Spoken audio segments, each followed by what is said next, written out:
기다림의 계절, 대림절 세 번째 주일을 지나고 있습니다. 이사야 말씀을 함께 읽으면서 기다린다라고 하는 것이 어떤 것인가, 특별히 우리 예수님을 기다리는 우리 그리스도인들의 기다림은 어떤 종류의 기다림인가 함께 생각해 보고 있습니다. 지난주 말씀드린 것처럼 이사야가 살던 시대에는 이스라엘이 점점 멸망을 향하여 치달아가던 시대, 절망적인 위기의 상황 속에 있었던 시대였습니다. 그런 상황 속에서 이사야는 하나님께서 이스라엘을 회복할 거다라고 하는 꿈을 꾸고 있었습니다.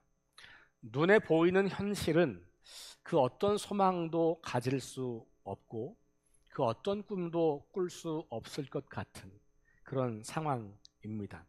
그런데 이사야는 육신의 눈이 아니라 하나님의 안목으로 세상을 바라보는 사람이었습니다. 그런 사람을 구약 성경에서는 예언자라고 부르기도 합니다.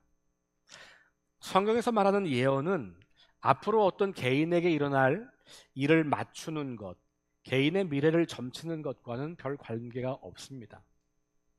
성경이 말하는 예언은 이 역사를, 이 세상을 하나님의 안목으로 바라볼 때 하나님이 하실 일을 보게 되고 하나님의 마음을 알게 되고, 그래서 우리 안에 하나님의 음성이 들려오게 되고 그 음성으로 세상을 향하여 하나님 말씀을 선포하는 것, 이것이 예언이에요. 오늘날로 보면 설교가 예언과 가장 가까운 행위라고 할 수 있습니다. 목회자만 할 수 있냐? 그렇지 않죠. 여러분도 개인적으로 말씀을 읽고 또 이 말씀을 통해서 하나님의 마음을 알고 하나님께로부터 들려지는 음성이 있다면 여러분들이 그 기준을 가지고 세상을 바라보며 이 세상이 얼마나 망가졌는지, 이 세상이 얼마나 깨어졌는지를 확인하고 그 세상 한가운데서 하나님이 이루실 새 일을 선포하고 그런 삶을 살아간다면 우리 모두는 예언자의 삶을 사는 것일 겁니다. 이사야는 그렇게 그 암울한 시대, 절망의 시대에 하나님의 눈으로 하나님의 음성을 듣고 하나님 마음으로 세상을 바라보았어요. 그랬더니 이 세상은 망하기만 하는 것이 아니라 이 망한 이후에 하나님이 다시 회복할 거라고 하는 그 하나님의 구원의 계획을 알게 되고 그것을 보게 되고 그것을 선포했다는 거예요. 이 전반부는 거의 대부분 멸망에 관한 이야기라면 후반부로 오면서 점점 회복에 관한 말씀들이 들려오게 됩니다. 오늘 읽은 말씀에 보니까 광야와 메마른 땅이 기뻐한다. 사막이 백합화 피는 땅이 된다. 그래서 이 사막이, 이 광야와 메마른 땅이 레바논, 갈멜, 샤론과 같이 당대의 가장 풍요롭고 아름다운 땅이 된다. 이런 것을 보는 거예요. 나라는 점점 멸망해가고 무너져가고 있는데, 그런데 이사야가 보는 것은 하나님의 거대한 구원 계획, 그리고 그 계획으로 세상을 보니 하나님이 이 세상을 회복할 거라고 하는 기대와 소망을 갖게 되는 겁니다. 광야와 메마른 땅, 사막, 이런 표현들은 생명이 유지되기 어려운 환경이죠. 실제로 이스라엘 백성들의 주변에 늘 펼쳐져 있는 자연 환경이기도 했습니다. 그런데 지금 이 이야기는 단순히 그렇게 자연 환경이 아니라 이스라엘의 역사가, 이스라엘이라는 나라가 그렇게 광야를 걷고 있고 메마른 땅을 걷고 있고 사막을 지나고 있다, 그런 상황을 말해주고 있는 거죠, 비유적으로. 그런데 그런 상황 속에서 거기가 아주 풍요로운 땅이 될 거다. 레바논은 울창한 삼림과 백향목으로 유명합니다. 솔로몬이 성전을 지을 때 이 레바논에서부터 백향목을 가지고 와서 그 나무로 성전을 지었다 그랬죠. 갈멜은 과수원을 뜻하는 단어입니다. 그래서 이 갈멜이라고 하는 지역은 포도가 굉장히 많이 생산되죠. 지금도 갈멜에 가면 포도원들이 있고 포도주를 생산하는 것을 많이 하게 돼요. 성지순례 가면, 여기 가면 포도주 파는 사람들이 쫙 그 길에 올라와 있습니다. 그러니까 비옥한 그런 땅이 되는 거죠. 샤론은 이 지중해 연안가, 이 해안에 있는 넓은 평야지대, 그래서 여기서도 아름답고 풍요로운 열매들을 거두는 거죠. 그래서 이 구약 성경이나 신약 시대에 성경에 나오는 이 대표적인 풍요로운 땅이 바로 이 새 지명이에요. 그런데 이 지금 광야와 사막과 거친 땅이 이렇게 풍요로운 땅으로 변할 거라고 하는 소망을 이사야가 가지고 있는 겁니다. 그게 언제냐면 메시아가 오실 때. 그러면 그 메시아를 통하여서 새로운 세상이 열린다고 하는 이야기를 들려주고 있는 거예요. 근데 우리나라도 그런 거 있잖아요. 김포 그러면 쌀, 강화, 여주, 이천 뭐 이런데 그러면 쌀이 좋은 곳, 맛있는 곳, 철원 뭐 이런 대표적인 지역들이 있잖아요. 사과 그러면 뭐 어디 그렇죠. 근데 그런 지명이 풍요로움을 상징하는. 그래서 이 성경 시대의 이스라엘 백성들에게 이런 지명들이 보여주는 그 의미는 결국 우리가 이렇게 풍성한 결실을 맺고 풍요로운 삶을 살게 된다라고 하는 것을 보여주고 있는 겁니다. 무너져가는 이스라엘이 아니라 되살아나는 이스라엘, 메마르고 건조하고 척박한 땅이 아니라 풍요롭고 아름다운 생명이 싹트는 그 땅을 보고 있는 겁니다. 절망 대신 소망이 그 마음에 싹트고 있는 거죠. 그러니까 이 소망은 사실 우리가 만들어낼 수는 없는 거죠. 하나님의 살아계심을 신뢰하고 우리는 할 수 없지만 이 세상을 만드시고 통치하시고 다스리시는 그 하나님이 역사하실 때 이 소망이 가능하다라는 것을 우리는 보게 됩니다. 이사야가 보았던 이 소망을 세 가지로 좀 나누어 볼 수 있을 것 같아요. 첫 번째는 고통받는 사람들의 삶이 치유되고 회복되는 겁니다. 오늘 5절과 6절 말씀을 보시면 이런 표현들이 등장하죠. 앞을 볼 수 없는 사람들의 눈이 밝아져서 보게 된다. 듣지 못하는 사람들의 귀가 열려서 듣게 된다는 거예요. 절뚝거리며 걷던 사람들이 뛰게 된다는 겁니다. 말할 수 없는 사람들이 노래하기 시작한다. 그래서 개인적으로 이렇게 질병이나 장애나 혹은 어떤 삶의 어떤 위기를 갖고 있던 사람들이 그 고통으로부터 해방되어 자유의 몸이 되고, 그리고 하나님이 원래 계획하고 만드셨던 그 창조의 원형을 회복하게 되더라는 겁니다. 이 이야기는 마태복음 11장에 보면 세례 요한이 갇혀 있을 때 제자들이 찾아와서 세례 요한을 만나는 장면을 마태복음 11장에서 기록하고 있는데, 그때 제자들이 갇혀 있는 요한에게 와서 지금 바깥에서 어떤 사람이 아주 놀라운 일들을 행하고 있고 새로운 가르침을 전하고 있고, 그래서 하나님 나라 이야기를 막 하고 있는데 그분이 선생님이 전에 말씀하셨던 내 뒤에 오실 그분인가요? 라고 묻습니다. 그래서 이 요한이 제자들에게, 야, 그런 일이 있어? 그런 분이 나타났어? 그러면 너희가 직접 가서 그분에게 물어봐. 당신이 곧 오실 그이 맞습니까? 아니면 우리가 다른 사람을 기다려야 합니까? 이렇게 질문하는 장면이 나와요. 여러분 아시는 것처럼 세례 요한은 예수님보다 먼저 앞서서 회개를 선포하고 내 뒤에 오실 메시아를 준비하는 그런 역할을 했잖아요. 근데 그 분이 오셨던 것 같은 거예요. 그래서 그 예수님을 찾아가서 제자들이 묻습니다. 선생님이 우리 선생인 요한이 선포했던 다음에 오실 그분이 맞습니까? 아니면 우리가 또 다른 사람을 더 기다려야 합니까? 라고 질문하죠.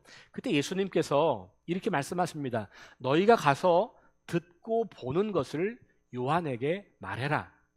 너희가 뭘 봤는지를 말해라. 그러면서 이어서 하시는 말씀이 오늘 우리가 읽은 말씀과 거의 흡사한 말씀, 5절과 6절 말씀과 거의 흡사하죠. 이렇게 됩니다. 맹인이 보며 못 걷는 사람이 걸으며 나병 환자가 깨끗함을 받으며 못 듣는 자가 들으며 죽은 자가 살아나며 가난한 자에게 복음이 전파된다 하라.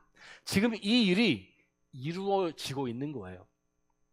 그러니까 예수님께서 오셔서 하나님 나라를 선포하시고 치유하시고 회복하시는 일을 시행하고 계신 거고, 이걸 보고 놀란 요한의 제자들이 요한에게 찾아가서 말했고, 요한이 다시 그 제자들을 예수님에게 보내서 확인하라고 한 거예요. 그때 주님이 이렇게 말씀을 하신 겁니다. 마태복음은 이사야가 꿈꾸었던 그 꿈을 예수님께서 지금 실현하고 있다라고 기록하고 있는 거예요. 대단히 놀라운 이야기입니다. 우리는 구약의 이야기가 예수님을 통해서 역사적으로 이루어지고 있다고 하는 것을 믿는 사람들이잖아요. 그게 지금 이 마태복음이 이사야의 이 이야기를 그대로 예수님의 입을 통하여서, 또 예수님의 삶을 통하여서, 그분의 사역을 통하여서 보여주고 있는 거예요. 그러니까 우리가 기다리는 예수님은 바로 이사야가 꿈꾸었던, 구약시대에 오랫동안 꿈꾸었던 그 하나님 나라, 온 세상이 회복되는 그 하나님의 나라의 실체를 이 땅에 선포하고 보여주신 분이라고 말할 수 있는 거죠. 오늘 우리는 예수님을 기다리며 그 나라, 모든 잘못된 것이 온전하게 회복되고 치유되는 새로운 나라, 하나님이 통치하시고 다스리시는 하나님 나라를 기대하고 소망하는 겁니다. 왜냐? 예수님이 2000년 전 오셔서 그 일을 하셨기 때문에. 지금 우리가 그분을 다시 기다린다고 하는 것은 여전히 완성되지 않은 이 하나님 나라가 이곳에 이루어지기를 기대하는 거죠. 두 번째 소망은 인간의 회복을 넘어서 땅의 회복, 곧 온 세상의 회복을 노래하는 것입니다. 6절과 7절 말씀으로 넘어가면 광야에서 물이 솟고 사막에 시냇물이 흐르고 못이 된다는 거예요. 메말랐던 땅이 비옥한 터전이 되고 황폐했던 땅에 풀과 갈대와 부들이 날 것이다 라고 말하고 있죠. 여기 풀, 갈대, 부들, 이런 식물들은 물이 있어야 자라잖아요. 광야, 메마른 땅, 거친 땅에서는 자라기가 어려운 거예요. 특별히 갈대와 부들은 완전한 수생 식물이거든요. 그러니까 못가 주변이나 시냇물 강가 그 주변에서 자라는 식물들이란 말이에요. 사막에서는 볼 수 없는 식물들이에요. 그런데 이제 이스라엘이 광야와 같고 사막과 같고 메마르고 거친 그 땅에 이런 식물들이 나타난다고 하는 것은 땅의 회복, 세상의 회복을 우리에게 노래하고 있는 것이죠. 하나님은 인간만 사랑하셔서 이 지구는 쫙 망하고 거기서 인간을 싹 빼서 구원하시는 분이 아닌 거예요. 하나님께서 이루실 완전한 하나님 나라는 이 땅에 이루어지는 하나님 나라예요. 그러니까 인간만이 아니라 인간과 함께 살아가는 모든 생명체가 다 함께 회복되는 것이죠. 그래서 로마서에서도 모든 피조물이 탄식하고 있고 그 모든 피조물이 구원자를 기다리고 있다라고 말하지 않습니까? 그러니까 하나님의 구원의 행위는 인간만 구원하는 게 아니라고 하는 것이죠. 존재하는 모든 것을 다 구원하신다. 왜 그럴까요? 존재하는 모든 것이 하나님의 작품이기 때문에 그런 것이죠. 그게 하나님과 관계없이 생겨난 것들이 아닌 거예요. 이 땅의 모든 것들은 하나님의 작품이고 하나님의 사랑의 대상이기 때문에 당연히 깨어지고 망가진 그 모든 생명, 모든 세상도 회복의 대상이고 구원의 대상이다라고 하는 것이죠. 온 땅의 회복, 모든 자연 세계의 회복을 노래하는 겁니다. 하나님이 처음 창조하신 에덴으로의 회복이 이루어지는 것이죠. 우리 그리스도인들은 그래서 예수 그리스도의 오심을 기다리면서 모든 자연 세계가 하나님의 처음 창조로 회복되기를 꿈꾸는 사람들이에요. 여러분, 지금의 시대는 과학 문명이 너무 발달하다 보니까 인간이 편리함을 위해서 많은 자연과 온 세상을 무너뜨릴 세상이고, 그 결과 우리가 이제는 그 영향을 받아서 어려움을 겪는 시대가 되었잖아요. 생태 위기, 기후 위기, 환경 위기라고 하는 주제는 사실은 그걸 연구하는 학자들의 몫이 아니고 우리 그리스도인들의 몫이 맞는 거죠. 왜? 하나님의 창조를 믿기 때문에. 하나님 우리 인간만 만든 게 아니잖아요. 온 세상을 하나님이 만드시는 걸 믿는다면 그 온 세상을 우리의 탐욕을 위해서 망가뜨리는 삶이 아니라 오히려 온 세상이 하나님의 창조 세계임을 기억하고 그것을 보존하고 그것을 유지하고 그것이 하나님의 창조 세계 질서답게 살도록 하는 일을 우리 그리스도인들이 가장 잘해야 하고 가장 먼저 해야 하고 가장 열심으로 해야 하는 사람들인 거예요. 예수님의 오심을 기다린다는 것은 그래서 무슨 그냥 우리 영혼의 문제를 다루는 그게 아니고 우리의 인생 전체를 이 땅에서의 삶 모든 것을 다 포괄하는 매우 거시적이고 엄청나게 큰 계획이라고 하는 것을 알게 됩니다. 온 세상이 하나님의 창조 세계임을 믿기 때문에 우리는 나의 구원만이 아니라 인간의 구원만이 아니라 하나님 창조하신 모든 것들을 구원하고 회복하는 그 날을 꿈꾸고 소망하게 되는 겁니다. 그리고 그런 삶에 우리의 시간과 우리의 돈과 우리의 열정과 우리의 지혜를 쏟아 부을 수 있는 겁니다. 세 번째, 하나님 나라의 회복을 꿈꾸는 이사야가 보았던 소망은 이렇게 개인의 삶이 회복될 뿐만 아니라 온 땅이 회복되고 나면 거기에 대로가 생겨서 거룩한 길이 생기고 이제 사람들은 그 거룩한 길로 걷는다, 이런 표현이 등장해요. 오늘 8절 말씀 보면 거기에 대로가 있어 그 길을 거룩한 길이라 일컫는 바 되리니 깨끗하지 못한 자는 지나가지 못하겠고 라고 말합니다. 거룩한 길, 정결한 길, 깨끗한 사람들이 통과하는 그 길. 여러분, 길은 그냥 걷는 길일 뿐만 아니라 우리 인생의 여정을 상징하는 단어예요. 그래서 우리가 진리를 깨닫는다라고 할 때도 도를 깨달았다 이런 말을 쓰기도 하잖아요. 한자로 하면 도, 그게 길 도자잖아요. 무슨 말입니까? 내가 어떻게 사는 게 진짜 인생인지를 깨달았다, 이게 진리를 깨달았다는 말이에요. 그러니까 우리가 구원을 받고 하나님 안에서 인생의 진리를 발견했다고 하는 말은 내 길이 새로워지는 것이에요. 근데 그 길이 예전에는 세상의 욕망과 탐욕의 길이었다면 이제는 거룩한 길이 되는 거예요. 내가 회복됐고 사람들이 회복됐고 그리고 온 땅이 회복됐을 때 우리에게 요구되는 그 삶의 방식은 거룩한 삶, 정결한 삶이라고 하는 겁니다. 그런데 이 거룩한 삶, 정결한 삶은 실제로는 하나님이 이 세상을 다스리는 방식이에요. 하나님께서 이 땅을 만드시고 창조하시고 다스릴 때 하나님은 그렇게 거룩한 방식으로 이 세상을 이끌어 가시는 거예요. 그 하나님을 노래하는 시편이 146편이에요. 이렇게 노래합니다. 하나님에 대해서 이렇게 말해요.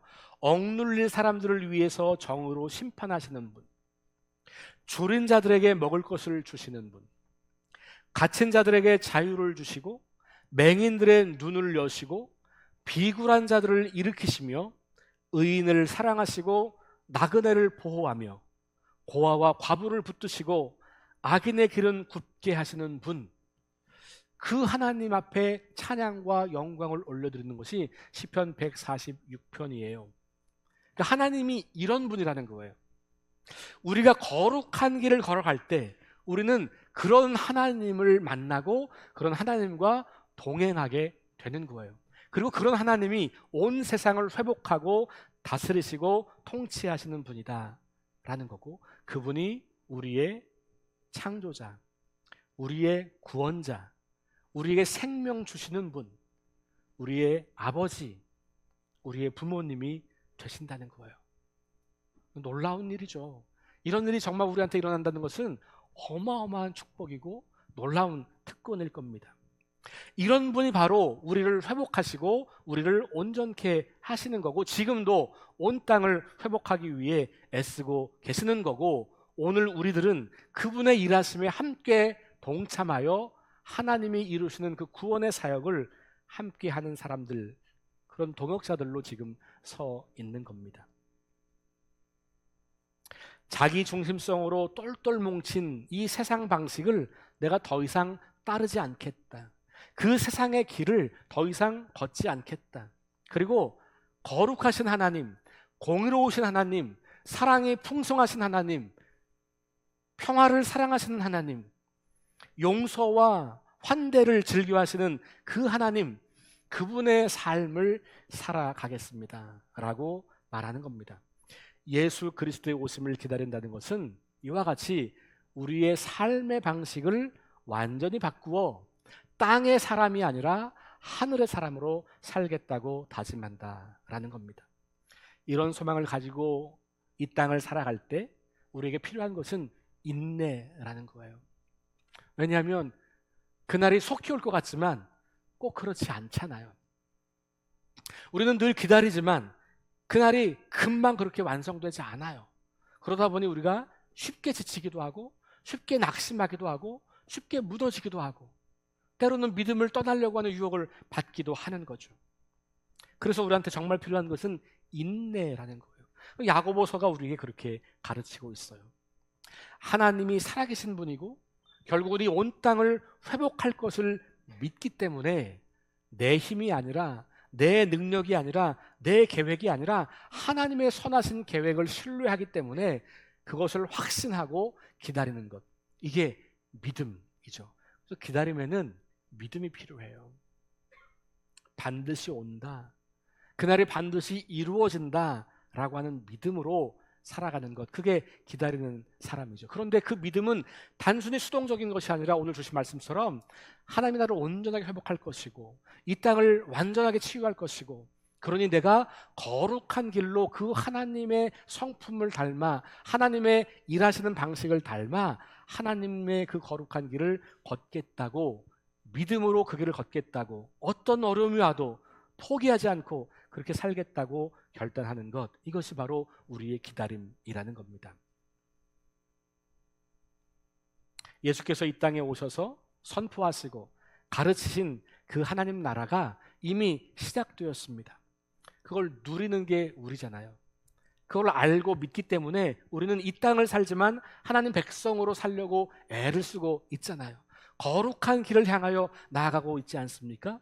그 하나님 나라 백성으로 사는 것은 대단한 특권이에요. 그걸 누리고 있는 거죠.